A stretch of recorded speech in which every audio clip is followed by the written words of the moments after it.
You're listening to Popcorn Unscripted, the podcast where we dive into movies and TV shows with no scripts, no filters, just real talk and plenty of popcorn. I'm Bailey. And I'm Dylan. We're here to talk about everything we love And love to hate in pop culture. So grab your popcorn, sit back, and let's get this show started.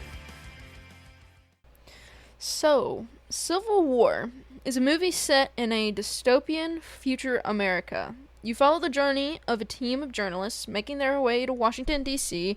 before rebels storm the White House. This movie was rated at 80% on Rotten Tomatoes by critics and only 69% by audiences, which to me is fair given the nature of the movie. As for some of the reviews that I have seen, the critics had highly praised it for its cinematography, themes, and performances, with a few reservations about emotional detachment or shallow narrative arcs.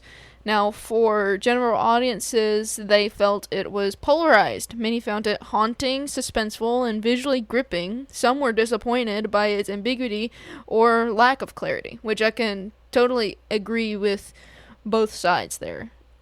This movie is certainly compelling and visually stunning, and yeah, this movie is unlike anything I had seen last year.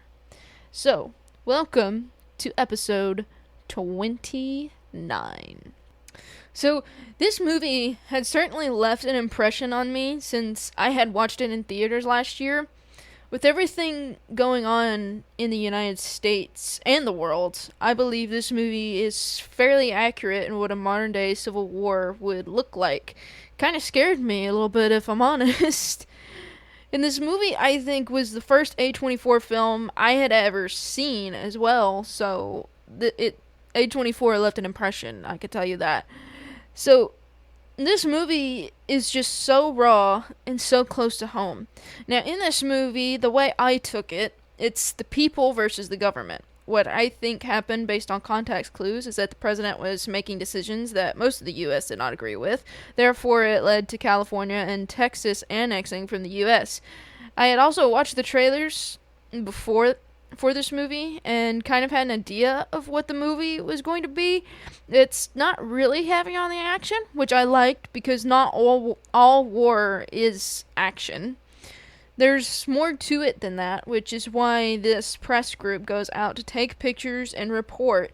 There is some psychological stuff to this movie as well. I think mostly mental health more than anything. For sure, this is more than just a war movie. Certainly far more than I can comprehend. So, right away, this movie hits you with unease. The country's broken apart. You have California and Texas working together in a rebel sort of group known as the Western Forces. And they're marching towards D.C. to take the White House. And so we're following this group made up of Lee, which is Kristen Dunst's character. Then you also have Jesse, played by Callie Spaney. Then you also have Joel, which is played by Wagner Moura. And you also have Sammy, which is played by Stephen McKinley Henderson. All four of them played these characters absolutely well. I mainly watched this movie for Wagner because I had watched him in Narcos, so I kind of knew of him, and I was kind of like wondering what he would be like in a different setting. In I kind of wondered what he was like being in a movie rather than a show, and what he would do with this character specifically. But I absolutely love all four of these characters. I do think I like Joel the most, although Sammy is a very good character, because I think in this movie Sammy is definitely the voice of reason for all three of these journalists. And the thing about Kristen Dunst's character, Lee, is she used to be a war photographer. I can't exactly remember the war or remember where it was specifically that she was, but at some point during the beginning of the movie, she had went back up to upload some stuff, and she was having flashbacks as she was getting a bath. She was having flashbacks of her taking pictures in this like war zone, And it's like it literally scarred her for life because she stood there taking pictures when she could have done something about it. But then I kind of also understand because it's like it's either you or them, and they're actually letting you stand there to watch. So it's like it's either you or them at that point. I absolutely loved them together. I think I like Joel and Jesse's relationship there because he bonded with her super quickly because I think he thought of her as a young Lee, and also I think he also maybe saw himself in her, and so I guess he kind of wanted to take her under his wing just as Sammy did for Lee, I think, because Sammy was kind of like, I guess, kind of like a father figure for Lee. He was kind of that voice of reason, which he was that voice for all three of them. But man, it's all three of them did absolutely incredible. Their chemistry was incredible. I liked how Kristen did the character as like this cold, detached person that didn't really know emotions, which of course Joel references that as well, that she doesn't do shook up. As one of the things that he says is that she doesn't know shook up. She doesn't know what that means. She doesn't understand that. And that's kind of a valid thing. That was kind of rude of him to say, but it was a very true statement because she had been through all of that kind of stuff, and so it was like, of course she wouldn't understand shook up because she already been through that, and she's kind of locked all those memories away and kind of pushed them down deep inside of her and to never think about them again. And also, in the beginning, they start out in New York, and you see the utter chaos in the streets. Which is how Lee and Jesse kind of meet at first. Is there was something happening in the streets of New York, and it was these people fighting against the police and trying to I don't really know what they were kind of trying to do, but they were fighting the police, and the police was fighting them. It was a whole thing, and Jesse was out there trying to get pictures, because she wanted to be a war photographer, which is what got her started on this whole journey in the first place.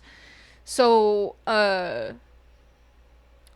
was this explosion that ended up happening, and Lee kind of had to duck her down behind a car, and if you're gonna take pictures, and in her mind, I think she was like, if you're gonna take pictures, wear one of these freaking vests. It was one of those construction vest things, yeah.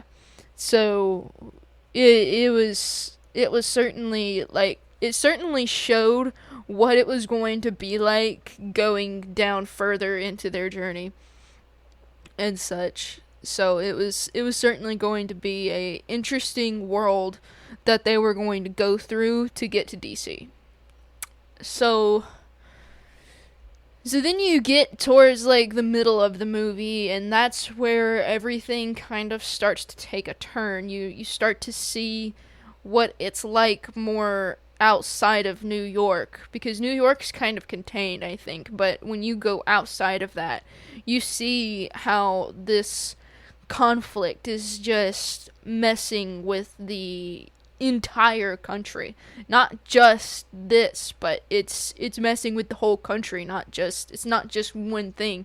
The whole country is suffering, and people, and you get to see that going through this journey. So they end up stopping at a gas station, and these guys are standing there with these AK-47s or these automatic weapons, and they're just stopping for gas. It's a very hostile, very, very hostile, and of course Jesse ends up seeing something on the side of the road in this car wash thing that they had, and they had two men hung up by their hands, beaten really bad, and she goes down there to check it out, and the guy says, yeah, these guys are a couple of looters, And he also goes to say, like, yeah, I knew this guy. I went to high school with this guy, and all of this, like, feeling no remorse, no, nothing. Like, he had no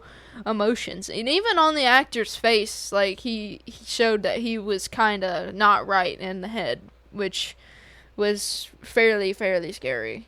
And so it was certainly something when you got to that point.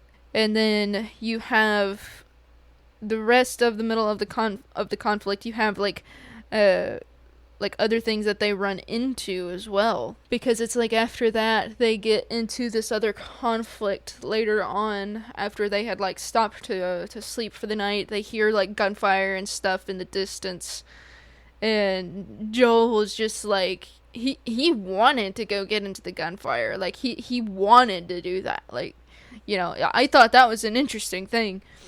But yeah, so they go out there to where the gunfire and stuff is, and they follow this group of people fighting back with another group. I'm assuming it was like army forces, but I could be totally wrong, because these guys that they were following did look like civilians in just tactical gear. So I am assuming that it's some kind of military force versus a civilian force. And so this kid is now exposed to getting exposed to this kind of stuff, and she's trying to figure out, like, hey, how do I do this? How do I just take a picture and not feel anything? Is essentially, I think, is what would be going through Jesse's head. Like, how does Lee do this and not feel anything? And that's one of the whole things about the movie is, like, that's just one of the ongoing things, is like she doesn't feel any emotion while she goes through all of these like different things, going through all of this. And so then after that they continue on forward, and then they get to it at some point. They get to they get to like a winter wonderland type thing, and then they meet a sniper. They're not sure who the sniper is, but they are sniping at anybody that goes anywhere near the attraction that was there. And so it's there that they meet two, I guess, military personnel, and they kind of talk to them a little bit as they're trying to snipe back at this guy and try to take down this guy so they could actually move freely. And that was just kind of crazy as well.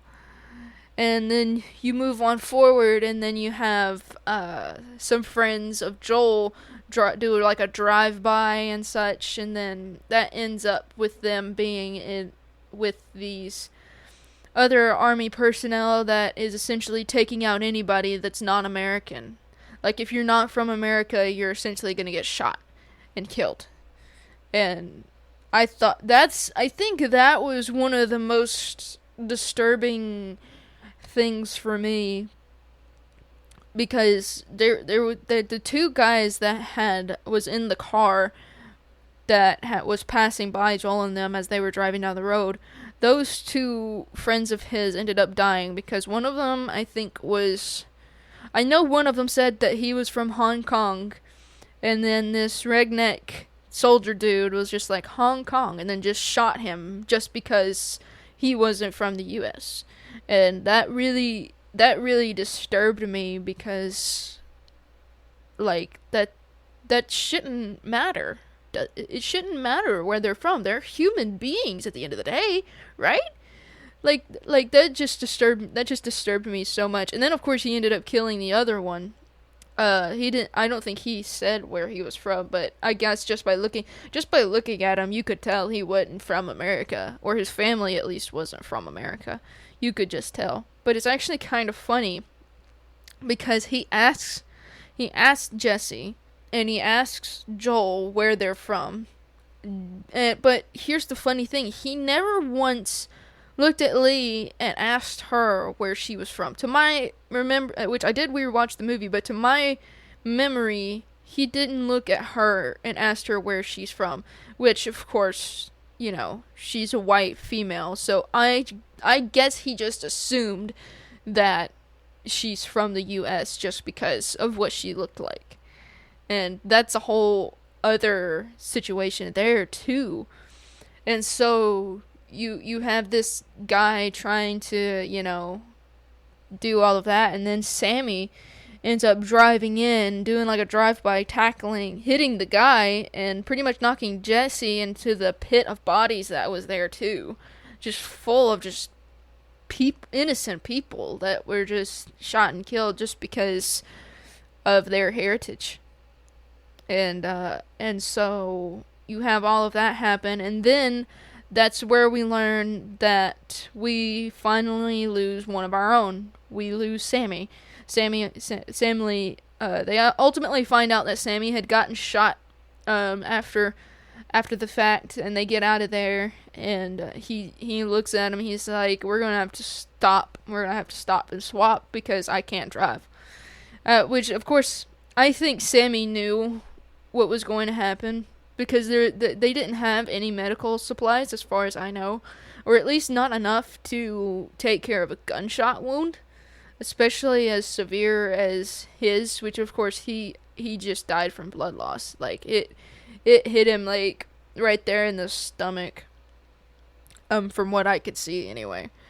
But then you kind of get towards the end, and so the team had just lost Sammy, which is a big hit on all three of them, especially Lee's character, because she mainly saw him as like like I had mentioned, the voice of reason, and he was also kind of like a father figure to her. And then of course Sammy was Joel's buddy in a sense. They were like really good buddies that like they just, I guess they were kind of like brothers in a sense. They kind of had like a brotherly sort of relationship there, and but it's just that kind of thing. And you could definitely tell that Joel took it harder than the other two, which of course Jesse didn't really have much of a relationship with Sammy because she had just met him. And, and so, but it did take a hit on Jesse too, because she just had to sit there and watch him die. There wasn't anything that she could do to prevent that from happening, and I think that kind of affected her too. Which, of course, as she's going through all of this and seeing all of this in the world, she's also learning and taking in all of this stuff, and it's just awful. It's just awful, and it's just different.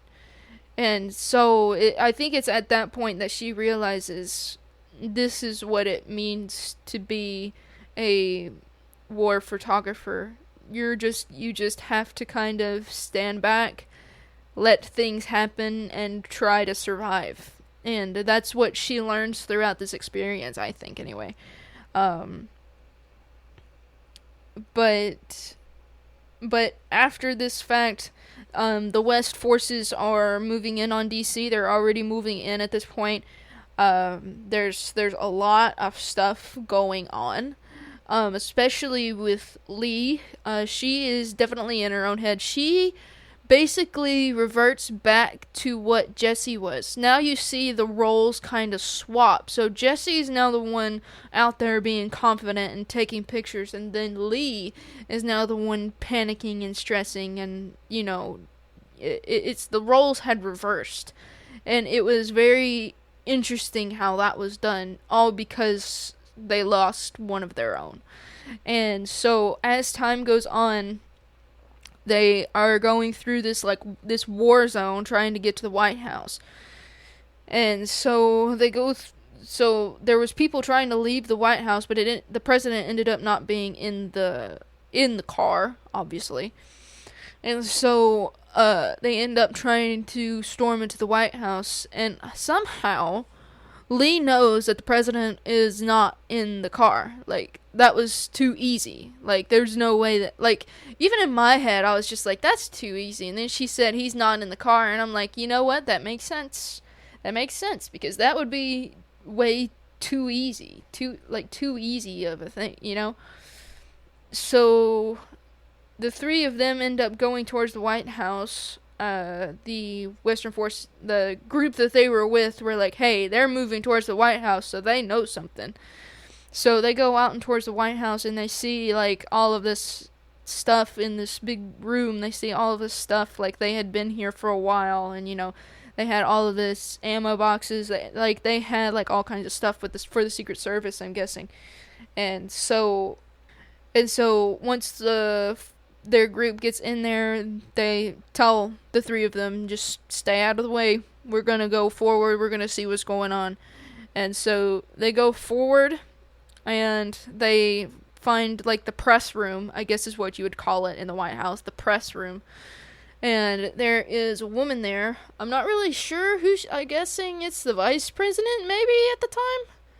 The vice president? I'm not exactly sure who she was, but she was an important figure because she was there on behalf of the president to make, like, what'd you call it?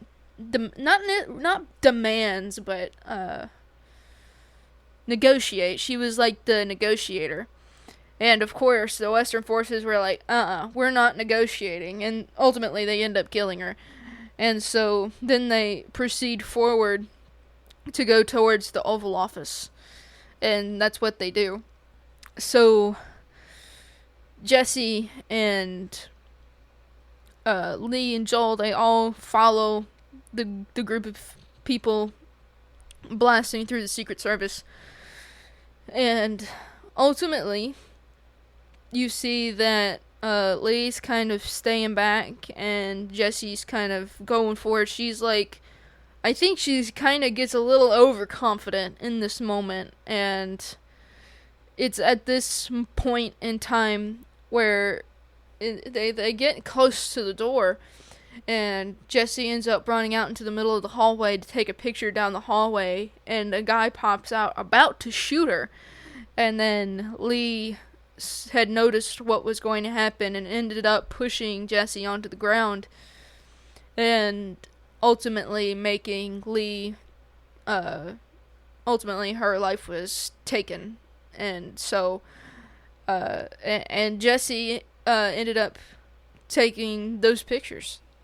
And that was, an interesting revelation, because earlier in the movie, Jesse had asked her a question when they were, like, taking pictures of a downed helicopter. Jesse had asked Lee, would you take a picture of my body if something were to happen to me?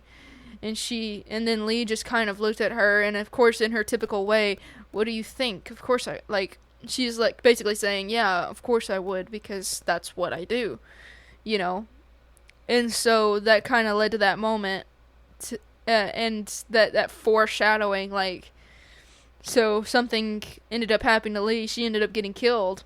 And of course, she took the pictures as she was getting shot and as she was falling to the ground. Like, shot after shot after shot after shot. Like, consecutive shots of her just falling to the ground. And so ultimately, the group gets in there in the Oval Office. Joel, I think, is more so the writer of the group than he is anything. He's you have the photographer, and then you have the writer of the article. And so Joel goes in there, he bends down to the president, who is played by Nick Offerman, by the way, which is actually pretty interesting. I actually kind of liked that he was casted as president. He plays a really good president. But anyway, he looks at him and he says, I need a quote. He stops the group from shooting the president, because that's their ultimate goal, is to kill the president. And so he asks the president, I need a quote. And he was like, don't let them shoot me. And Joel's like, that'll do. And then, of course, they kill him. And Jesse ends up getting the money shot, which was really, really cool. But at the end of the day, look at how much it costed them to get that shot. They lost Sammy, and then Lee gave her life for Jesse, and then Jesse ended up getting the money shot. And that's just the cost of just witnessing all of that horror for like you see that throughout this whole thing, you see the cost of living through this horror for a living, and you also see how numb these characters are to it just to get a story. And I wonder if that's the way it is for a lot of military journalists or the people that take pictures during wars and stuff, like war photographers. I wonder if it is actually that way for them, and they just kind of have to like numb themselves to what they're seeing, like really numb themselves and just kind of be detached whenever they're doing the job. And it's this like, as I was saying earlier, this movie is very emotional. It's very much a very big gut punch. But one of the big things about this movie is that it's not about who's right or who's wrong. It really just gives you several different perspectives in several different situations.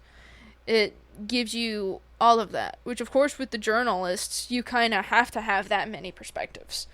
You have to have a lot of perspectives in order to have a really solid, I guess you could say,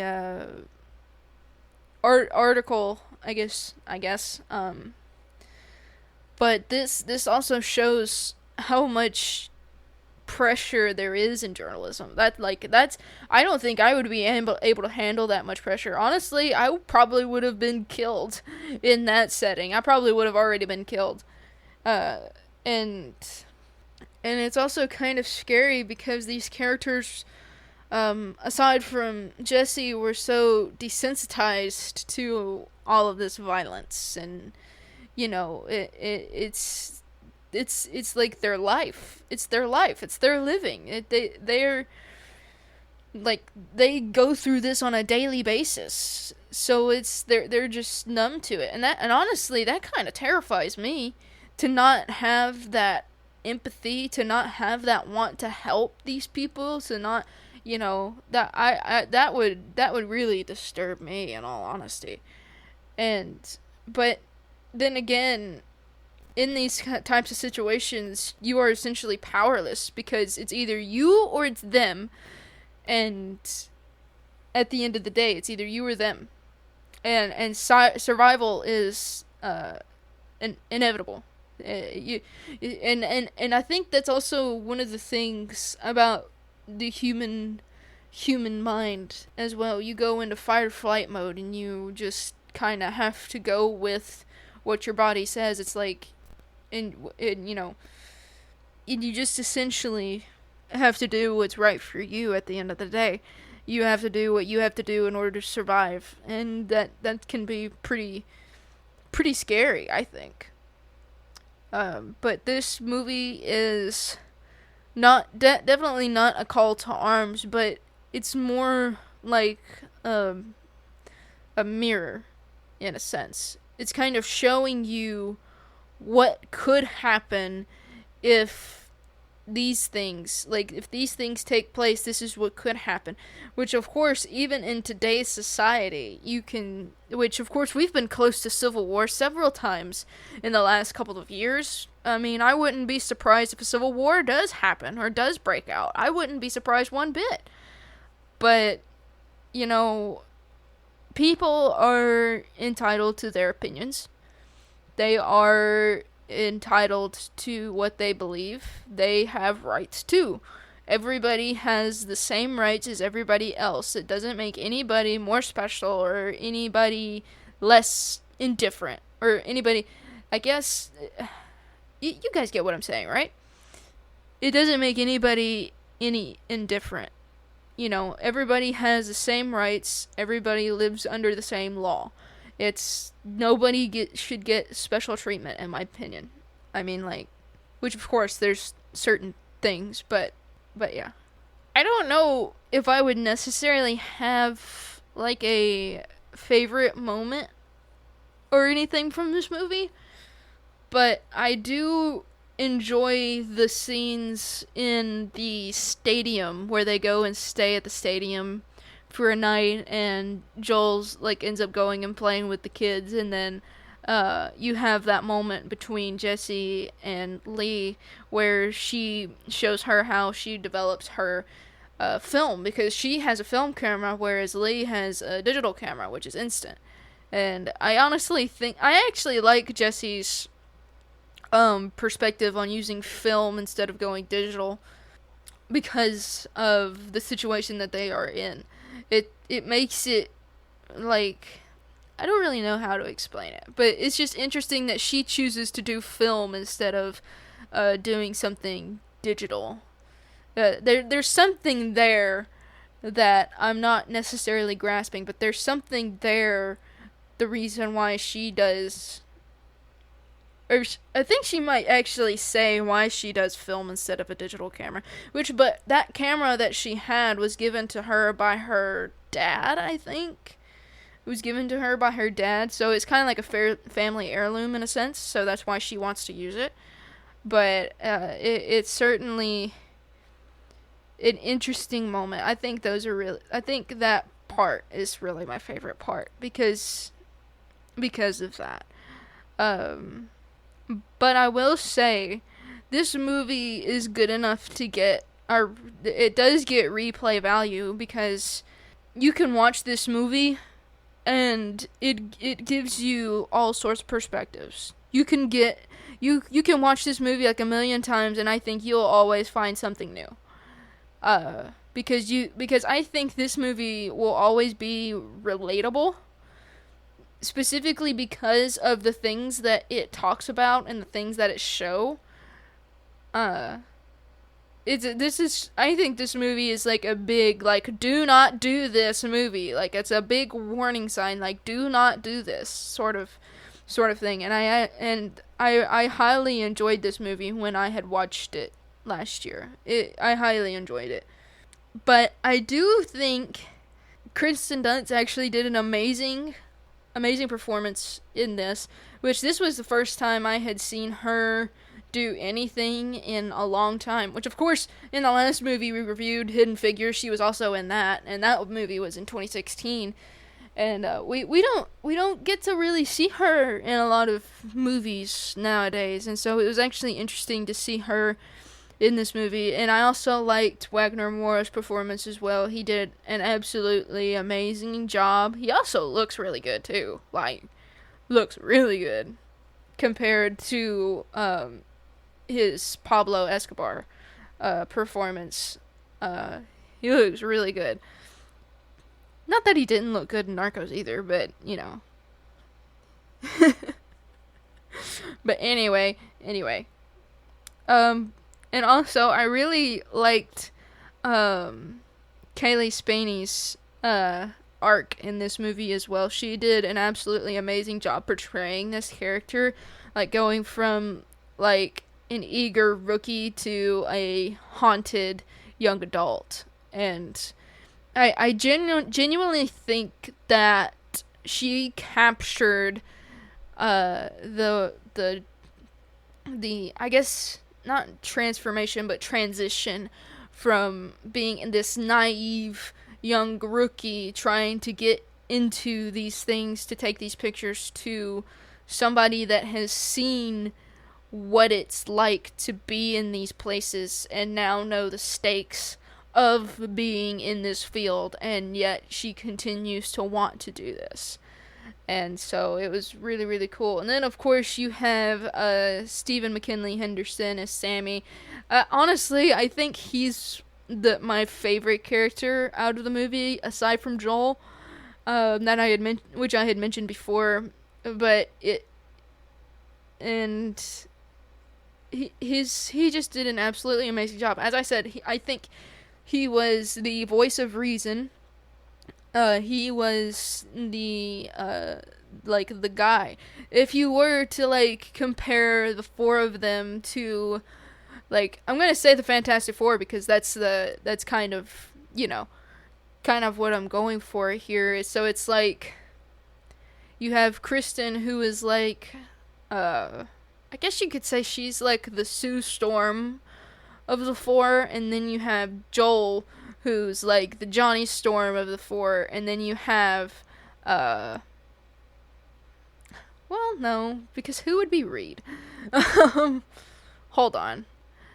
No, I guess Kristen would be like Reed, and then you kind of have Joel would be like Johnny, and then you have Sammy that would be like her. I think he would be like the Thing. Sammy is kind of like the Thing in that sort of aspect, and then of course you'd have Jesse, who would be Susan. I guess if I were to like put him into that kind of perspective of it. But to me, Sammy's kind of like that way. He's a gentle giant, in a sense, and he knows when it's good to take a risk and when it's good to take a risk. Or, hold on, no, wait, I said that wrong. When it's a good time to take a risk and when it's not a good time to take a risk. There we go. Like every actor felt like they were really there. There was no melodrama. It was just survival in the fittest. You know, it was just pure, just survival. Going through the world, just surviving. I'm not really sure what other movies I could probably compare this movie to, because I've never really watched movies like this before. This is really the first kind of movie I have ever watched that's like this, so I don't really know if I could compare it to anything. But this movie, I certainly think, like, there wasn't really a lot of politics in this movie, given the circumstances of what this movie talks about. But this really more so talks about the human cost, like the cost of human lives, and how horrible it is, and how horrible just the world in general can be to like certain minorities or certain groups and stuff. So it's a scary thing to me. Like I had said at the beginning, this movie kind of scared me a little bit because it felt so real. And if you're interested in movies like this, I highly recommend you give it a go. It's definitely worth a watch to me. I definitely think it's worth watching at least once. But this movie certainly leaves you thinking, shaken, and I think it's a must watch to at least once. Because it does leave you thinking about certain things, and it's definitely terrifying. But this movie is definitely a warning. As I had mentioned before, it's a punch in the gut, wrapped in beautiful cinematography and absolutely terrifying realism. It's like, again, this movie scared me. It really did scare me. But just to ask you, what do you guys think, and what would you guys do in a world like this? Would you try to escape it, or would you try to stay and document like the journalists? Or would you maybe try to be like these people in this one scene, in this one town that they pass through? It's like, not like it hasn't even been touched.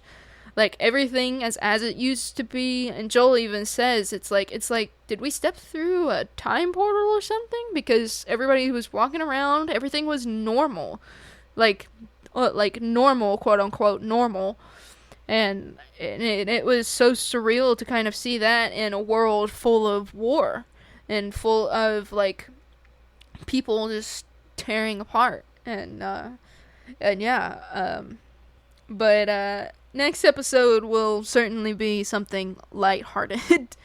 But yeah, this movie was certainly, yeah. That's all for today's episode of Popcorn Unscripted. Thanks so much for tuning in. If you enjoyed the conversation, be sure to follow us on Twitter and Instagram at Pop Unscripted, then Popcorn Cinema on Facebook. And let us know your thoughts or any suggestions for future episodes. Don't forget to hit that subscribe button so you don't miss out on any future episodes. We upload every Wednesday and Saturday. If you'd like to send us a message or subscribe for bonus content, check out the links in the description. Your support means a lot and helps keep the conversation going. If you enjoyed the episode, don't forget to leave us a review. It helps us out a ton, and we love hearing your thoughts. Until next time, keep your popcorn close And your movie critiques closer. Thanks for listening to Popcorn Unscripted.